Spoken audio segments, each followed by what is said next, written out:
Hello and good evening, ladies and gentlemen. My name is Muhammad Naushad, and you are watching my YouTube channel. Today, I'm going to talk about how to spend our time in these days once we are confined to our homes.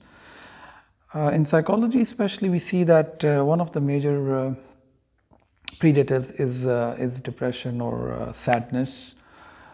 Also, once we are not doing anything, especially people who are generally used to of having work, when they are told to be at home, it becomes very difficult and very depressing as well.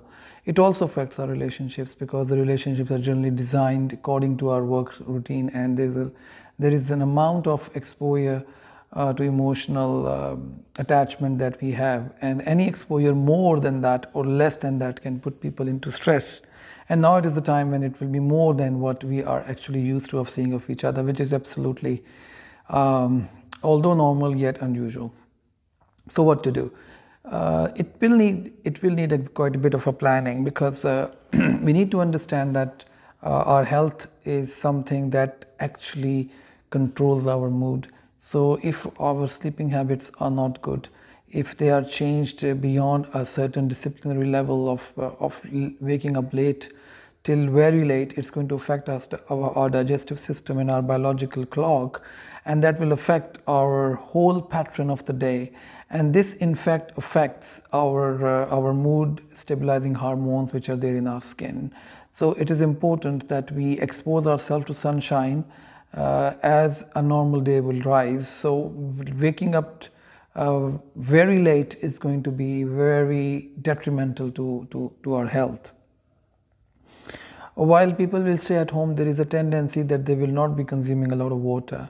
And water is another important factor for a balanced hormonal level in our body. Also, there is no denying the fact it's other health benefits. So please make sure that you take a lot of water.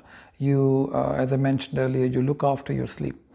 The third thing is exercise. And exercising is becoming more trickier because once you cannot go to gyms, there are a lot of people who have limited space.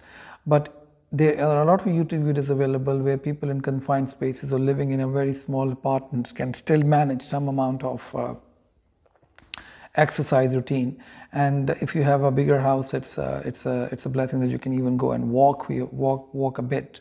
But at least simple walk is very, very important, where you have to get into that routine.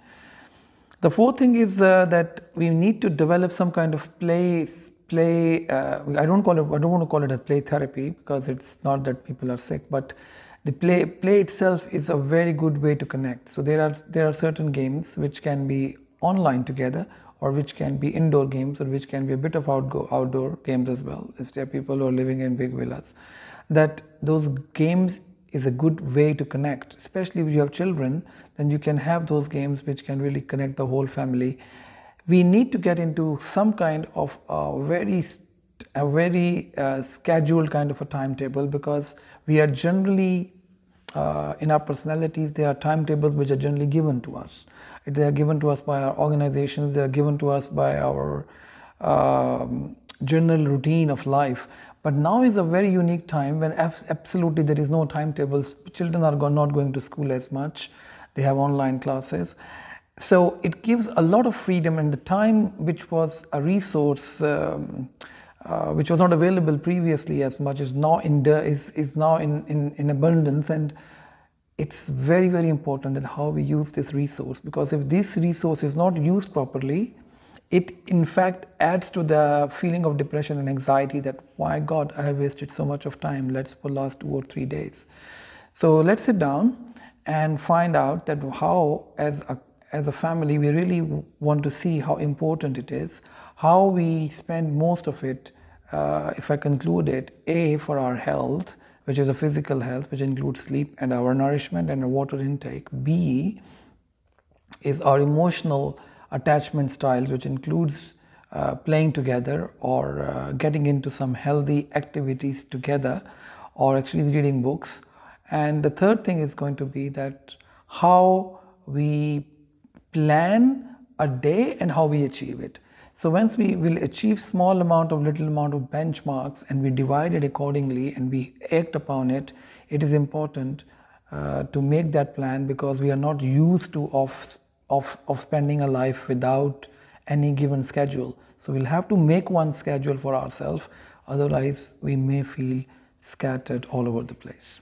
Thank you very much for your attention.